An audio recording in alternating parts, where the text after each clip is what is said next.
తెలుగు రాష్ట్రాల్లో అతిపెద్ద lift manufacturer lifts ట్రై.com dealership కూడా ఇవ్వబడును. 2047 వికసిత్ భారత్ ఆ రోజుకి మీరు చూస్తే ఇండియా నెంబర్ 1 గా తయారవుతుంది. భారతీయులు ప్రపంచంలోనే శక్తివంతమైన జాతిగా తయారవుతారు. ఎన్నో సంవత్సరాలు లేదు, 24 సంవత్సరాలే తమ్ముళ్ళు, మీరందరూ గుర్తుపెట్టుకోవాలి. అయితే ఇవన్నీ ఒక ఎత్తు, ఢిల్లీకి వస్తే మాత్రం చాలా బాధ కలుగుతుంది నాకు. ఇప్పుడే ఢిల్లీకి వస్తామంటే చూశాను, ఎప్పుడో 95లో పాడుపడిపోయిన హైదరాబాద్ మారిగా ఢిల్లీ తయారైంది. ఎవరు కారణమని నేను అడుగుతున్నా మిమ్మల్ని అందరినీ.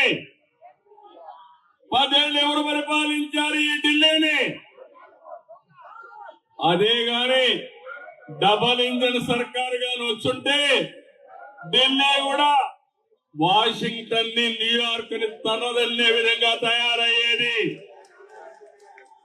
ఈ రోజు ఒక విషయం మీరు చూస్తే, ఢిల్లీకి వస్తే వెదర్ పొల్యూషన్, ఏం తమ్ముళ్ళు ఈ గాలితో మనం ఎట్టున్నామో నాకైతే అర్థం కాలేదు. 417 ఢిల్లీ ఎయిర్ క్వాలిటీ ఇండెక్స్ అంటే చాలా మంది హైదరాబాద్కి వెళ్ళిపోదాం, బెంగళూరుకి వెళ్ళిపోదాం అనే పరిస్థితికి వస్తున్నారు. దానికి కారణం ఇక్కడ పరిపాలించిన పాలకులని చెప్పి కూడా నేను మీకు తెలియజేస్తున్నా. ఒక పక్కన వెదర్ పొల్యూషన్, రెండో పక్కన పొలిటికల్ పొల్యూషన్ కూడా తయారైపోయింది ఢిల్లీలో. అవునా కాదా తమ్ముళ్ళు అని మిమ్మల్ని అడుగుతున్నా. ఈ రెండు కలిపి ఢిల్లీ కలుషితమైపోయింది. నేను అందుకనే మిమ్మల్ని అందరినీ ఒకటే కోరుతున్నా, అభివృద్ధి రాజకీయాలు, మంచి జీవన ప్రమాణాలు మీ జీవితాల్లో రావాలంటే మళ్ళీ మనం అందరం కమలాన్ని గెలిపించుకోవాల్సిన అవసరం ఉంది. కమలం గాని గెలిస్తే ఢిల్లీ బాగుపడుతుందని చెప్పి కూడా నేను మీకు తెలియజేస్తున్నా. రాజధాని ఢిల్లీ, మనం గర్వపడే విధంగా రాజధాని ఉండాలి.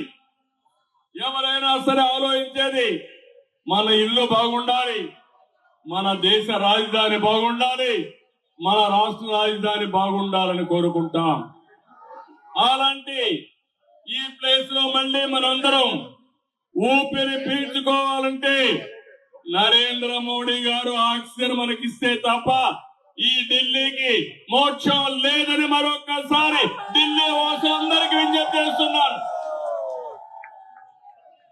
అందుకే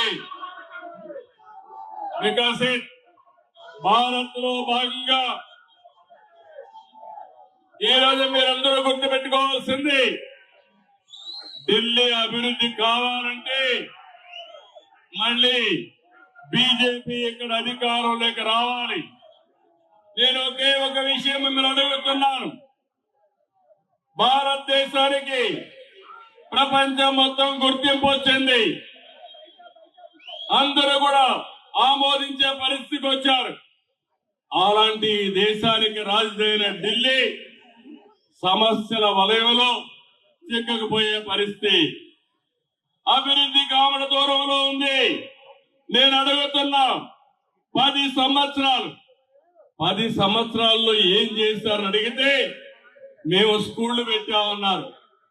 బాగానే ఉంది, స్కూల్లో చదువుకున్న పిల్లలకు ఉద్యోగాలు వస్తున్నాయా తమ్ముళ్ళు అని మిమ్మల్ని అడుగుతున్నా.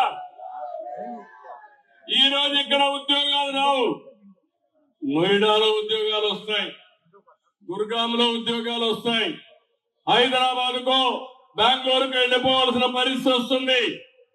దీనికి కారణం ఇక్కడ పాలకులు అవునా కాదా మీరే ఆలోచించాల్సిందిగా మిమ్మల్ని కోరుతున్నా. రెండో విషయం మీరు చూస్తే మొహల్లా క్లినిక్లు పెట్టామన్నారు, కానీ ఈ రోజు మనం ఆలోచిస్తే పెద్ద పెద్ద హాస్పిటల్ రాకుండా ఏదో మందులు ఇస్తున్నామని కాలయాపన చేసే పరిస్థితికి వచ్చారు. దేశమంతా స్వచ్ఛ భారత్ వైపు దూసుకెళ్తా ఉంది, ఢిల్లీ మాత్రం మురికి కుంపగా తయారయ్యే పరిస్థితి వచ్చింది. ఇప్పుడే మా ఎంపీలు కొంతమంది మన ఢిల్లీలో స్లమ్ ఏరియాకి వెళ్ళారు. స్లమ్ ఏరియాలకు వెళ్తే తాగునీటి పైపులు గాని మురుగు కాలువలు ప్రవహించే ప్రాంతాలు రెండు కలిసిపోయే పరిస్థితికి వచ్చాయి. తాగేదానికి స్వచ్ఛమైన నీరు లేని పరిస్థితి ఢిల్లీలో వచ్చింది. దీనికి కారకులు ఎవరని నేను అడుగుతున్నాను. ఇవన్నీ కూడా చాలా సమస్యలు వచ్చే పరిస్థితికి వచ్చాయి. అందుకనే ఇంకో పక్కన మీరు చూస్తే ఒకప్పుడు బీహార్ నుంచి చాలా మంది ఉపాధికి ఇక్కడికి వచ్చేవాళ్ళు. ఇప్పుడు బీహార్ నుంచి ఇక్కడికి రావడంలా నేరుగా సౌత్ ఇండియాకు వస్తున్నారు. దాని ఉద్దేశం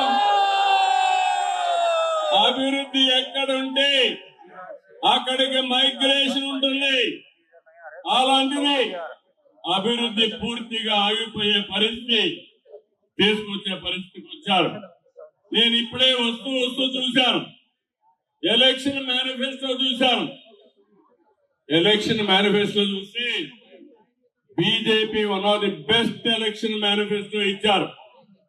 ఈ రోజు మీరు చూసినప్పుడు